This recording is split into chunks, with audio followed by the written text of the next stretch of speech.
इस news headlines के प्रायोजक पतंजलि गाय का घी, माँ का भरोसा, प्यार से परोसा। हरियाणा में आज खिलाड़ियों को मिलेगा करोड़ों रुपए का इनाम। 198 खिलाड़ियों को सीएम देंगे सम्मान। कुछ देर में शुरू होगा कार्यक्रम। अयोध्या में राम मंदिर चंदा चोरी मामले पर हिमाचल में सियासत तेज। मंत्रियों के साथ शिमला के राम मंदिर पहुंचे सीएम सुक्खू। शिमला में आज विधानसभा चुनाव को लेकर बीजेपी की बड़ी बैठक। संगठनात्मक और चुनावी मुद्दों पर होगा मंथन। राजीव बिंदल, जयराम ठाकुर समेत कई नेता रहेंगे मौजूद। हरियाणा में आज 2 जगहों पर स्कूल बसें दुर्घटनाग्रस्त। पंचकुला में 20 बच्चों से भरी बस ने 6 गाड़ियों को मारी टक्कर। नारनौल में गड्ढे में बस उतरने से हादसा। हिमाचल में मानसून की बारिश से तबाही बरकरार। अब तक करोड़ों रुपए का हुआ नुकसान। 1 दर्जन से ज्यादा लोगों की गई जान। के प्रायोजक पतंजलि गाय का घी, माँ का भरोसा, प्यार से परोसा।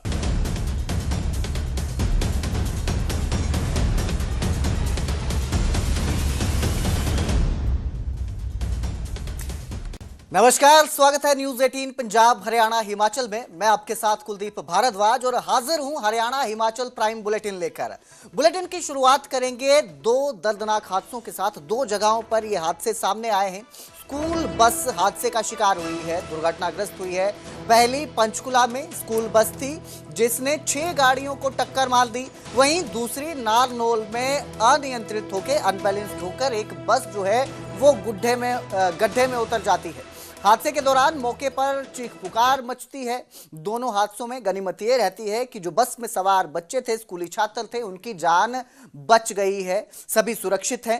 पंचकुला में हादसे के दौरान बस में 20 बच्चे सवार थे। 2 तस्वीरें आपकी स्क्रीन पर हैं, पहली पंचकुला की, दूसरी नारनौल की। पहली तस्वीर में आप देख सकते हैं जो बस है, स्कूल बस, वो 6 गाड़ियों को टक्कर मारती है और दूसरी बस गड्ढे में उतर चुकी है। पहली तस्वीर जो पंचकुला की है, वहां बस में करीब 20 बच्चे सवार थे। वहीं नारनौल में जो बस गड्ढे में उतरी है उसमें 50 बच्चे सवार थे। टीचर और बस ड्राइवर जो हैं वो भी बस में ही सवार थे, क्योंकि टीचर भी साथ ही स्कूली बच्चों के साथ बस में स्कूल जा रहे थे, तो वो भी बस में थे। गनीमत ये रही कि दोनों हादसों में किसी भी तरह के जानी नुकसान से बचाव रहा। जो बच्चे हैं वो बाल बाल बच गए हैं। तो दो ये हादसे सामने आए हैं पंचकुला और नारनौल में बस हादसे। मेरे सहयोगी सुशील शर्मा हमारे साथ फोन लाइन पर जुड़े हैं। सुशील, 2 हादसे हैं, क्या वजहें सामने आती है? क्योंकि देखिए, स्कूल बस है, सबसे पहला तो ये रहता है कि स्कूल बस चालक जो हैं बहुत ही सावधानी के साथ बस चलाएं। बहुत सारे बच्चे इसमें सवार रहते हैं। क्या वजह रहती है जो ये बस हादसे का शिकार होती है? एक तो खैर साफ नजर आ रहा है, गड्ढे में उतर जाती है, बाहर निकल जाती है। दूसरी जो पंचकुला वाली है, वो नारनौल वाली की बात करते हैं। ये जो गड्ढा जिसमें बस गिरती है, क्या वजह रही कि ये बस इतने बाहर जाकर गड्ढे में गिरती है? जी, मैं आपको बताना चाहूंगा, ये नारनौल की घटना है। नारनौल के कुलताजपुर रोड पर एक प्राइवेट स्कूल की बस जा रही थी, जो एक गड्ढे के अंदर बस जाने की वजह से असंतुलित हो गई। और असंतुलित ऐसी हुई कि वो रोड से नीचे उतरकर गड्ढे के पास चली गई। जिस बस के अंदर 50 बच्चे लगभग सवार थे, उसमें स्कूल की टीचर्स भी सवार थी। लेकिन मौके पर लोग पहुंचे और बड़ा हादसा होने से टल गया। तो जो दोनों टायर है, बस अनबैलेंस्ड कैसे होती है? 50 बच्चे इसमें, टीचर और बच्चे जो थे इसमें सवार थे, अनबैलेंस्ड किस वजह से होती है? क्या वजह रही?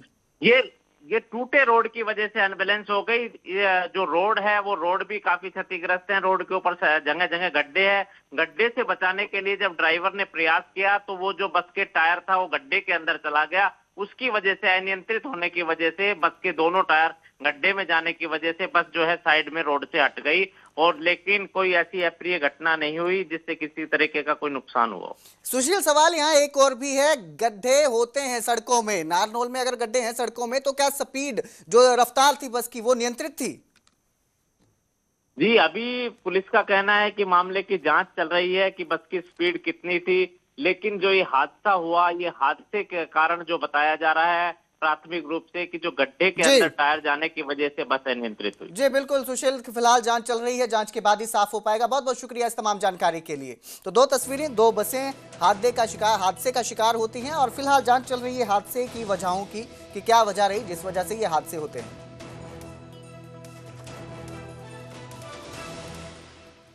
आगे बढ़ेंगे, बात करेंगे अब खिलाड़ियों की, क्योंकि कुछ ही देर में हरियाणा के खिलाड़ियों को इनाम मिलेगा। मुख्यमंत्री नायब सिंह सैनी पंचकुला में ये इनाम देंगे। करीब 198 खिलाड़ियों को 20 करोड़ 59 लाख रुपए का नगद इनाम दिया जाएगा। खिलाड़ियों को मुख्यमंत्री नायब सिंह सैनी सम्मानित भी करेंगे। विश्व स्तरीय प्रतियोगिताओं के 117 खिलाड़ियों को 13 करोड़ 75 लाख रुपए दिए जाएंगे इनाम के रूप में। वहीं पैरा एशियन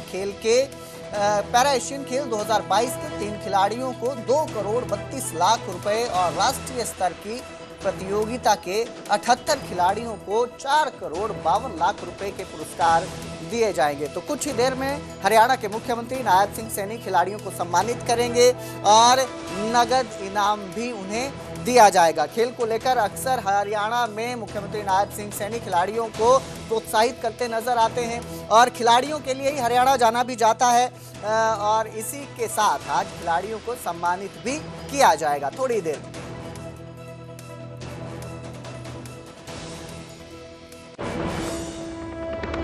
बुलेटिन में अब जिक्र करेंगे हिमाचल प्रदेश के शिमला का, जहां मंत्रियों के साथ मुख्यमंत्री सुखविंदर सिंह सुक्खू राम मंदिर पहुंचे हैं। सीएम सुक्खू ने मंत्रियों के साथ राम मंदिर के दर्शन किए। अयोध्या में राम मंदिर में हुई चोरी का विरोध किया जा रहा है हिमाचल कांग्रेस की तरफ से और इसी को लेकर सभी मंत्रियों के साथ आज हिमाचल के मुख्यमंत्री सुखविंदर सिंह सुक्खू राम मंदिर पहुंचे थे शिमला में और सभी के साथ राम मंदिर में भगवान श्री राम के दर्शन किए और विरोध भी किया। जिस तरह से अयोध्या में राम मंदिर में चोरी का मामला सामने आया है, एक के बाद एक कई खुलासे उसमें सामने आ रहे हैं, उसी के विरोध में ये सभी इकट्ठा हुए थे। कांग्रेस के मंत्री हैं हिमाचल में और सभी इकट्ठा होकर राम मंदिर पहुंचते हैं, भगवान श्री राम के दर्शन करते हैं।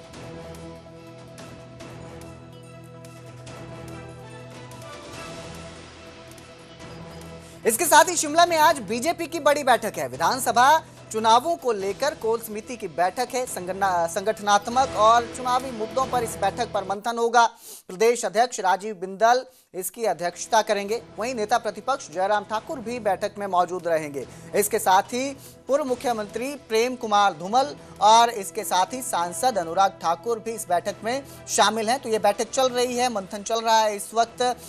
बीजेपी का ये मंथन है, कोर समिति की बैठक है जिसमें संगठनात्मक और चुनावी मुद्दों पर आज मंथन होगा, चर्चा की जाएगी, विचार विमर्श किया जाएगा। तो ये बैठक चल रही है आज, बीजेपी की बैठक है शिमला में, क्योंकि जिस तरह से चुनाव हुए हैं अभी लोकल स्तर पर जो लोकल बॉडीज चुनाव होते हैं उनमें भी बीजेपी दावा कर रही है कि उन्होंने अच्छा प्रदर्शन किया है। इसके साथ ही आगे विधानसभा चुनावों में किस तरह की रणनीति रहेगी, संगठनात्मक तौर पर किस तरह से पार्टी को मजबूत किया जा सकता है, इस सब को लेकर आज चर्चा कर रही है बीजेपी। बैठक चल रही है इस वक्त जिसमें पूर्व मुख्यमंत्री नेता प्रतिपक्ष हैं इस वक्त के जयराम ठाकुर, वो भी मौजूद हैं। इससे पहले पूर्व मुख्यमंत्री प्रोफेसर प्रेम कुमार धूमल वो भी मौजूद हैं। इसके साथ ही सांसद अनुराग ठाकुर वो भी इस बैठक में शामिल है ताकि जो पूरी रणनीति है वो तैयार की जा सके, किस तरह से काम होगा, किस तरह से विधानसभा चुनावों में जीत हासिल करने के लिए रणनीति बनाई जा सकती है, साथ ही क्या क्या काम किए जा सकते हैं जिससे जो है लोगों का भरोसा बीजेपी पर हो और वो आगामी चुनावों में बीजेपी को जीत दिलाएं। इस सब को लेकर आज विचार होगा, मंथन किया जाएगा, चर्चा की जाएगी और इसी को लेकर ये बैठक इस वक्त चल रही है। आज बीजेपी मंथन कर रही है शिमला में। ये बड़ी बैठक है बीजेपी की जिसमें संगठनात्मक मुद्दे और चुनावी मुद्दों पर चर्चा हो रही है। प्रदेश अध्यक्ष राजीव बिंदल इसकी अध्यक्षता कर रहे हैं बैठक की और उन्हीं की अध्यक्षता में सभी जो बीजेपी के बड़े नेता हैं हिमाचल के वो इसमें शामिल हैं और इस बैठक में शामिल होकर अपने अपने सुझाव भी देंगे कि किस तरह से पार्टी को और संगठन को और मजबूत किया जा सकता है हिमाचल में और आगामी चुनावों में अच्छा प्रदर्शन किया जा सकता है।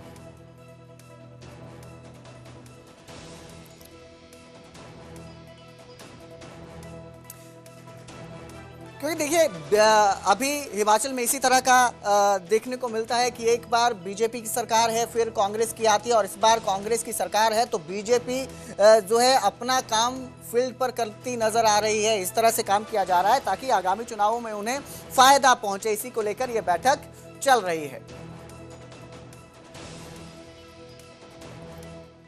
तो हिमाचल में एक और सियासी हलचल तेज है तो दूसरी ओर मौसम भी बड़ा बेरहम बना हुआ है। हिमाचल में इन दिनों बारिश जमकर कहर ढा रही है। मानसून की शुरुआत में ही नदियों ने विकराल रूप धारण कर लिया है और लोगों की जान मुश्किल में पड़ गई है। ये रिपोर्ट देखिए। बरसता मानसून, डूबता हिमाचल प्रदेश, टूटती सड़कें। यह हाल उस हिमाचल प्रदेश का है जो हर बार मानसून की बारिश में त्राही त्राही करने लगता है। इस बार भी लगातार बरसते मानसून ने शुरुआत में ही अपना विकराल रूप दिखाना शुरू कर दिया है। नदियों ने विकराल रूप धारण कर लिया है और सड़कें मिट्टी बनकर बही जा रही हैं।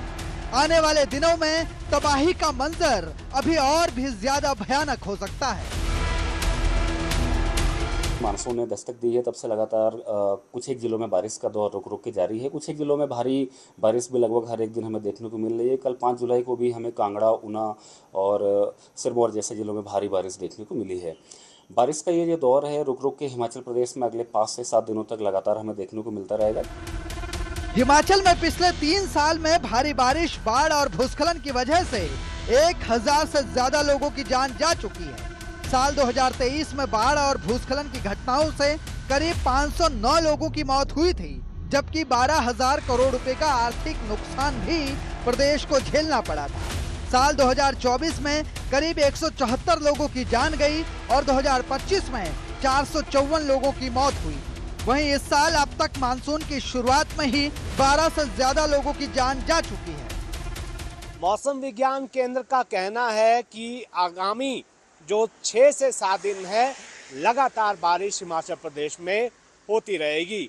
लेकिन जिस तरह का अलर्ट जारी किया गया है उसमें यह भी बताया गया है कि कुछ एक स्थानों पर भारी बारिश जो है वो हो सकती है। तो ऐसे में किसी भी तरह की आपदा की संभावनाएं बढ़ जाती हैं।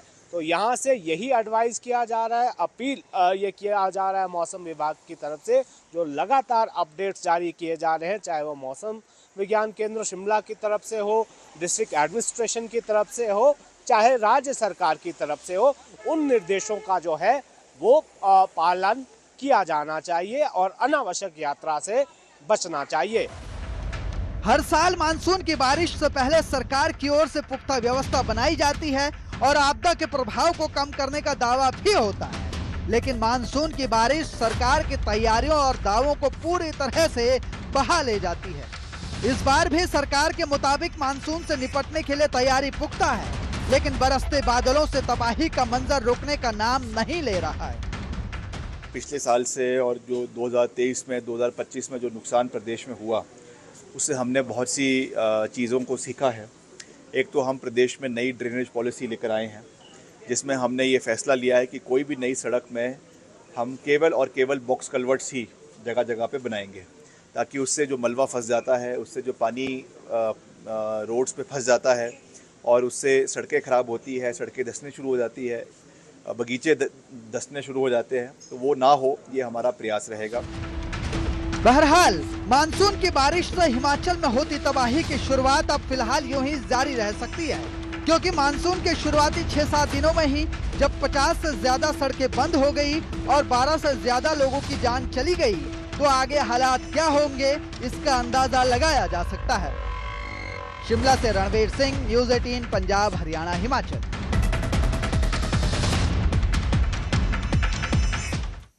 तो मानसून की शुरुआत के साथ ही बारिश हिमाचल में कहर ढा रही है और चंबा में भी लगातार हो रही बारिश के कारण जिले के कई हिस्सों में भूस्खलन, सड़कें बाधित होने और चट्टानें गिरने की घटनाएं सामने आ रही हैं।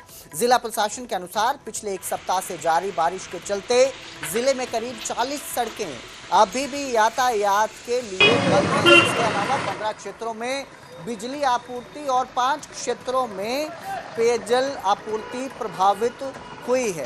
तो ये तस्वीरें आपको दिखा रहे हैं चंबा की, जहां पर मानसून के चलते इस तरह के हालात पैदा हो गए हैं। मानसून की शुरुआत के साथ ही जिस तरह से बारिश हो रही है वो कहर ढा रही है, और इसके चलते जो वहां के स्थानीय लोग हैं, ग्रामीण हैं, उनको भी समस्याओं का सामना करना पड़ रहा है। यातायात बाधित हो गया है, कई जगह पर सड़कें जो हैं वो टूट चुकी हैं, जिससे लोगों की परेशानी भी बढ़ चुकी है। मन के साथ ज़िला चंबा के अंदर जो अगले एक हफ्ते का फोरकास्ट आईएमडी की तरफ से इशू हुआ है, उसके अंदर येलो अलर्ट जो है मेजरली पूरे वीक के लिए दर्शाया गया है। जिसका अर्थ है कि ज़िला में कई कई जगहों के ऊपर हल्की से जो मध्यम बारिश है उसका अनुमान रहेगा। तो मेरा निवेदन सभी से यही रहेगा कि बारिश के समय पर ट्रैवल जितना कम हो उतना करें, और रात के समय में खासकर अगर बारिश हो रही है तो उस समय पर ट्रैवल अवॉइड करें। जो पिछले 3-4 दिन से अलग अलग क्षेत्रों में बरसात हुई है, उसके कारण इस समय पर ज़िला चंबा में लगभग 40 रोड्स हैं जो कि अवरुद्ध हैं। DTR अराउंड 15 के आसपास अफेक्टेड है, और वाटर सप्लाई स्कीम जो है वो 5 के ऊपर छोटी मोटी क्षति वहाँ पे होना पाया गया है। उन सभी के रेस्टोरेशन के लिए एफर्ट्स किए जा रहे हैं, एंड वी आर एक्सपेक्टिंग कि HPSCBL और जल शक्ति के जो रेस्टोरेशन वर्क्स हैं वो आज या कल में समाप्त हो जाएंगे। एक और हिमाचल में बारिश से तबाही का मंजर देखने को मिल रहा है, तो दूसरी ओर हरियाणा के शहर मॉनसून की कुछ घंटों की बारिश से ही पानी पानी हो रहे हैं। शहर तालाबों में तब्दील हो रहे हैं और लोगों को भारी परेशानी का सामना करना पड़ रहा है। तस्वीरें आपकी स्क्रीन पर हैं, आप देख सकते हैं इन तस्वीरों में कि किस तरह थोड़ी देर की बारिश के बाद ही सड़कें गायब हो चुकी हैं और हर जगह पानी नजर आ रहा है। ऐसा लग रहा है मानो आप तालाब में गाड़ी चला रहे हैं। आप देख सकते हैं जो ऑटो हैं, गाड़ियां हैं, वो इसमें फंस भी रही हैं। गुरुग्राम और पंचकुला की ये तस्वीरें हैं, आपकी स्क्रीन पर आप देख सकते हैं। गुरुग्राम की पहली तस्वीर, दूसरी पंचकुला की, जहां पर इस तरह का आलम नजर आया। चंद घंटों की बारिश और सड़कें दरिया बन गई। सरपट दौड़ने वाली गाड़ियां सड़कों पर तैरती हुई दिखाई दी। ये तस्वीरें आप देखिए कैसे प्रशासन के दावे पानी में तैर रहे हैं। हर बार दावा बेहतर व्यवस्था देने का होता है, लेकिन व्यवस्था कुछ इस तरह की, जिसमें आप देख सकते हैं कि गाड़ियां तैरने को मजबूर हो चुकी हैं, तैरती नजर आ रही हैं, फंस रही हैं, गड्ढे हैं, पता नहीं चल रहा है पानी में गड्ढे कहाँ पे हैं, गाड़ियां बंद हो जाती हैं। और दावे हर बार यही किए जाते हैं मानसून से पहले कि इस बार व्यवस्था बेहतर है, सारा काम किया गया है, सफाई की गई है, ड्रेनेज साफ हैं, जितनी भी शहर की नालियां हैं उन्हें साफ कर दिया गया है। लेकिन सिर्फ मानसून की शुरुआत है, अभी तो बारिश होती है, कुछ घंटों की बारिश और शहर आपकी नज़रों के सामने आप देख सकते हैं किस तरह तालाब में बदल चुका है।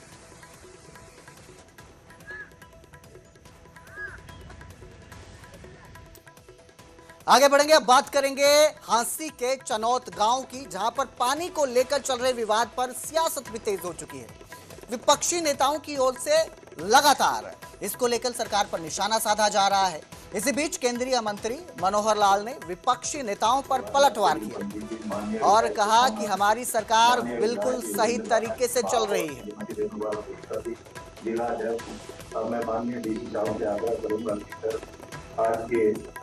कह रही है कि ये सरकार निकम्मी है, पहले टी लगा देते हैं फिर टी हटा देते हैं, ना पानी पहुंच रहा, विभाग अलग से खड़ा हो। बता रहा हूँ, उन निकम्मी सरकारों को जो चलाते थे उनको अपनी जैसी निकम्मी सरकारें ध्यान में रहती हैं। यहाँ जितना सुखी तरीके से और जितना बढ़िया ढंग से हमारी सरकारें चली हैं, पिछले 15 साल का 12 साल का जो रिकॉर्ड है, और आगे इतने समय चलाएंगे, उनको चिंता करने की जरूरत नहीं। बुलेटिन में अब बात करेंगे गुरुग्राम यूनिवर्सिटी की। गुरुग्राम यूनिवर्सिटी का नया कैंपस है, उसकी शुरुआत कर दी गई है, जिसमें कल 75 कोर्स शामिल किए गए हैं। 75 कोर्सेज जो हैं इसमें अब ऐड किए गए हैं। इसके अलावा यूनिवर्सिटी की तरफ से एक नई पहल भी शुरू की गई है, जिसमें शिक्षा और रोजगार एक साथ मिलेगा। इस योजना के तहत ना केवल यूनिवर्सिटी के खर्चों में कमी आएगी, बल्कि इस यूनिवर्सिटी में पढ़ने वाले स्टूडेंट्स को पढ़ाई के साथ रोजगार भी दिया जाएगा। ये प्रक्रिया हरियाणा में पहली दफा गुरुग्राम यूनिवर्सिटी में शुरू की गई है। नया कैंपस था, इसकी शुरुआत होती है। दरअसल यूनिवर्सिटी की तरफ से यूनिवर्सिटी कैंपस में खाली पड़े पदों को भरने के लिए इस प्रकार अस्थायी तौर पर यूनिवर्सिटी के ही स्टूडेंट्स को भी रोजगार जो है वो दिया जाएगा। जिससे यूनिवर्सिटी का खर्चा भी कम होगा और इन पदों को भरने के लिए हरियाणा सरकार की तरफ से नई भर्ती प्रक्रिया भी की जाएगी, जिससे ज़्यादा वक्त लगेगा। इसलिए इस पहल को शुरू किया जा रहा है, जिसमें उन्हें जल्दी से यूनिवर्सिटी के हिसाब से जो रोजगार मिल जाए। देखिए, गुरुग्राम यूनिवर्सिटी का जो नया कैंपस है गुड़गांव में सेक्टर 87 के अंदर हम लोगों ने शुरू किया है और आप अंदाज़ा लगाइए, अगर परसेंटेज वाइज बताऊं तो रफली 70% आप मान के चलिए कि हमने वहाँ पे शुरू कर दिया है। तो जितनी sciences, engineering, management, commerce, law, physiotherapy, neuro sciences, ये सारे के सारे हमने वहाँ पे शुरू कर दिए हैं। और जो लैंग्वेजेस, ह्यूमैनिटीज़ और सोशल साइंसेज है वो हमारा इस सेक्टर 51 वाला कैंपस जो है वहाँ पे चल रहा है। और नए कोर्सेज इस साल हमने 16 नए कोर्सेज शुरू किए हैं, जिसमें से आप लगाइए कि नए कैंपस के अंदर तकरीबन 16 में से 12 हम लोग नए कैंपस में चला रहे हैं। उधर करनाल के कूचपुरा गांव में जीजा ने अपने साले की हत्या कर दी। बताया जा रहा है कि बहन मंजीत ने अपने भाई को फोन कर ये कहकर बुलाया कि उसकी जान को खतरा है। जब मंजीत के भाई उसके घर पहुंचे तो जीजा के साथ उनकी कहासुनी हो गई और इसी दौरान जीजा ने अपने साले जसविंदर पर नुकीले हथियार से वार कर उसकी हत्या कर दी।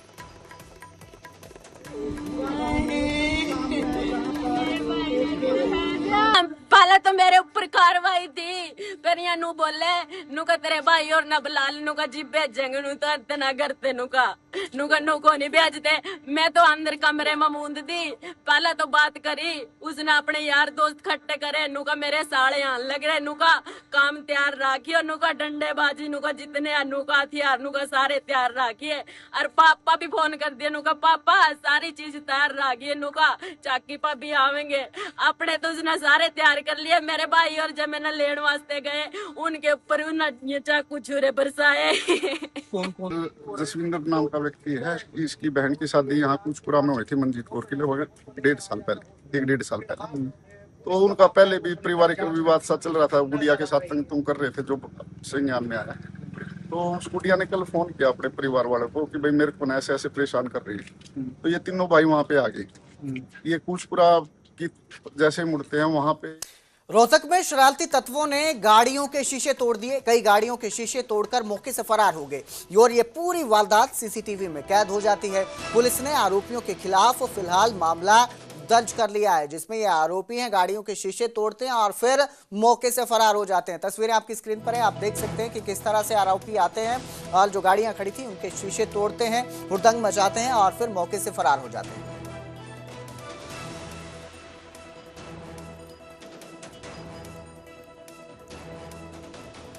और आइए अब आपको एक ऐसे शख्स से मिलाते हैं जो मौसम के बिल्कुल विपरीत चलते हैं। महेंद्रगढ़ जिले के डेरोली अहीर गांव के संतलाल 43 डिग्री तापमान में भी 2 गर्म कंबल अपने शरीर पर ओढ़े रखते हैं। संतलाल ऐसा अजूबा है कि उसे सर्दी के मौसम में तो गर्मी लगती है और गर्मी के मौसम में सर्दी। इस शख्स के आगे मौसम भी अपनी हार मान लेता है। लेकिन सोचिए, जब हार्ड कंपा देने वाली ठंड होती है उस वक्त ये शख्स बर्फ की सिल्ली पर लेटता है और सुबह 5 बजे के बीच वो तालाब में स्नान करता है और सारा दिन वो पानी में ही रहता है। लेकिन जब इतनी गर्मी है, भीषण गर्मी पड़ रही है, उमस है, ह्यूमिडिटी है, लोगों का गर्मी से बुरा हाल है, ऐसे में इस शख्स को ठंड लगती है और ये 2 कंबल ओढ़े नजर आते हैं, आग सेकते नजर आते हैं। बड़ा ही विचित्र ये मामला है जिसमें ये इंसान मौसम को चुनौती देता नजर आता है। गर्मी में सर्दी और सर्दी में गर्मी। क्या नाम है आपका? और ये जो आपको सर्दी में जो गर्मी का एहसास होता है और गर्मी में सर्दी का एहसास होता है, क्या कहेंगे? हाँ जी श्रीमान जी, मेरा नाम संतलाल है। मुझे संतलाल मौसम विभाग के नाम से पुकारते हैं। जिस प्रकार से ये मौसम चेंज होता है ना, इसी प्रकार से मेरे को चेंज हो जाता है। क्योंकि जब गर्मी पड़ती है, भयंकर गर्मी आपको लग रही है, इस वक्त मेरे को सर्दी लग रही है। तो जब सर्दी जोर की पड़ती है दिसंबर जनवरी के महीने में, तो मेरे को गर्मी लगती है। उस वक्त मेरे को ठंड ज़्यादा लगती है, तो मैं बर्फ़ खा करके, बर्फ़ से नहा करके, ठंडे पानी से नहा धो करके अपना समय व्यतीत करता हूँ। श्रीमान जी बहुत दूर चुके हैं, अमेरिका तक के डॉक्टर आ चुके हैं जी, लेकिन मेरे शरीर में कोई हर बीमारी नहीं निकली है। उन्होंने खूब तफ्तीश कर दी, लेकिन उनको देख करके उन्होंने यही लास्ट में यही जवाब दिया कि ये तो भाई भगवान की कुदरत है, इसमें कोई ना कोई हरियर ना कोई। फिलहाल इस बुलेटिन में इतना ही। बाकी की खबरों के लिए आप देखते रहिए न्यूज़ 18 पंजाब हरियाणा हिमाचल।